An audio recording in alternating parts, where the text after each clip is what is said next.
Hi everyone, hope you're all doing well and welcome to another video on Myth of Empires.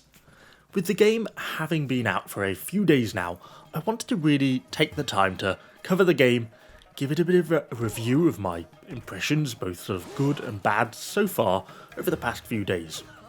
Of course, I'm by no means the most experienced player in this game, but I did have some fun in the earlier playtests, as well as having now stuck in quite a good few hours since the game was released on the 18th.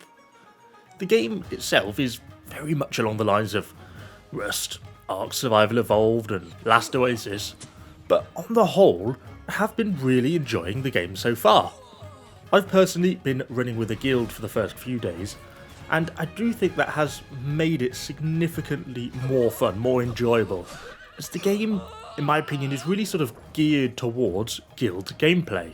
However, one source of frustration that I kind of wanted to highlight is the server population caps, particularly on the PvP servers, as there aren't necessarily all that many of them, and with a server population limit of 100 players, if two big guilds pretty much end up picking the same server as their base, then it basically results in queue times, which of course don't go down very quickly at all because there are only 100 slots on the server, so you have to basically wait for one of 100 people to log off before the queue moves forwards. I do hope so we can start to hopefully see some bigger servers in the future, because I think that's going to allow us to see bigger battles, better PvP on the servers as well, because they can at times feel a little bit quiet. But that aside, gameplay wise, I've been really enjoying the game. And I guess the way I was thinking about how to go about this review is, one of the most common questions I see asked is the game grindy? Well, the short answer to this is yes, but in a different sort of way to any other game. To take taming a horse as an example, you need to have crafted reins. You'll have to craft food to tempt the horse over to you so you can sort of get your rope over it and get on it. Then it isn't just simply a case of pressing a button and wham bam you have a horse. No, you actually have to fight with it and tame the horse over a period of time. My current horse was level 52 when I captured it, and since I was somewhat underleveled, it took me over an hour to actually bring it to heel and make it my own tamed horse. The same is true with recruiting troops. You first have to capture them, knock them out before using a sort of combination of torture and persuasion to get them to join your cause. Each troop is going to have a full set of skills. Some may be proficient in two-handed weapons or bows, whilst others might just be crap at fighting altogether and much more suitable to placing on a crafting bench.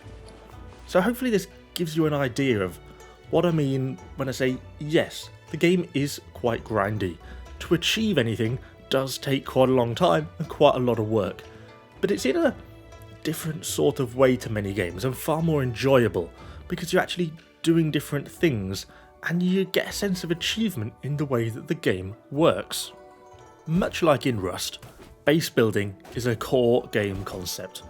If you're running solo, you should be able to quickly get a small camp set up where you can store things like your crafting benches, resources that you've gathered, any sort of NPCs that you capture and convert to your cores and your horses, etc. And over time you may be able to establish some small walls, stables, warrior camps, training grounds, etc. A proper little mini base. All structures, by the way, do have an element of decay, and so essentially if they're just built completely in a random area, they'll collapse after 3 days. Unless, of course, you can use a personal territory marker or a guild boundary marker, which effectively gives you like a zone of control and anything built within that doesn't decay. Just a little FYI as to how the building stuff works.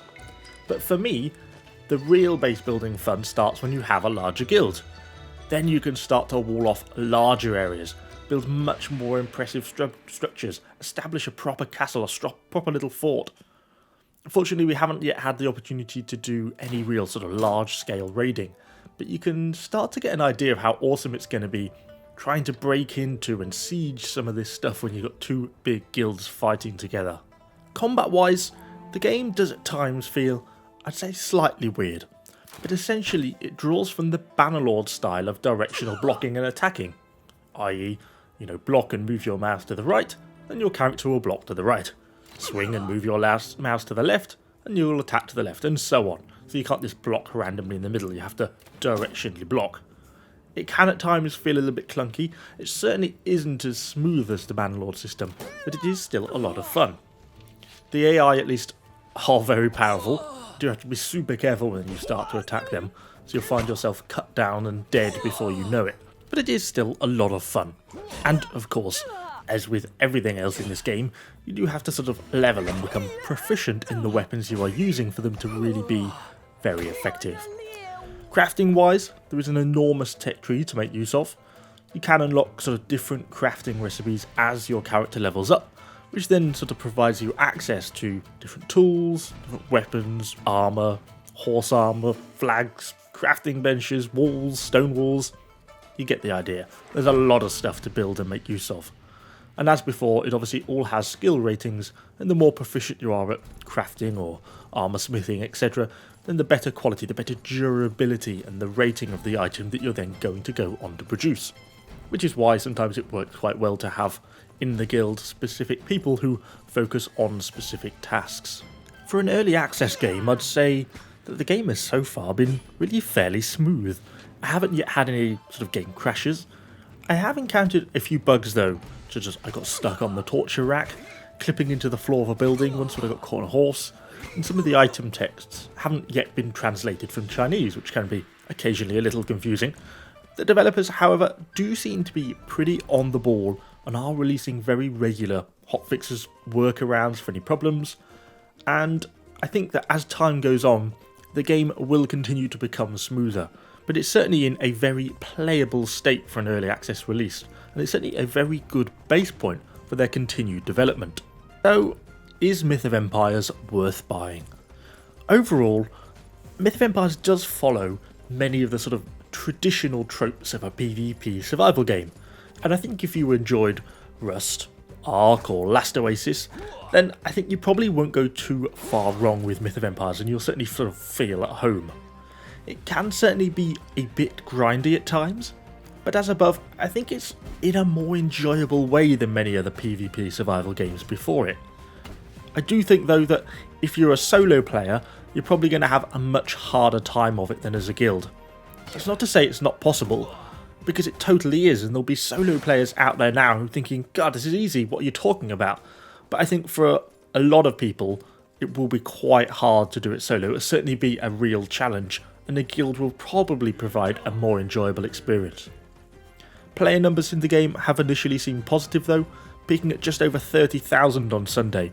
So I think the game is going to have sort of a good amount of activity or sort of life in it for a while to come. Just hope that they can kind of get those server capacities increased up a little bit higher.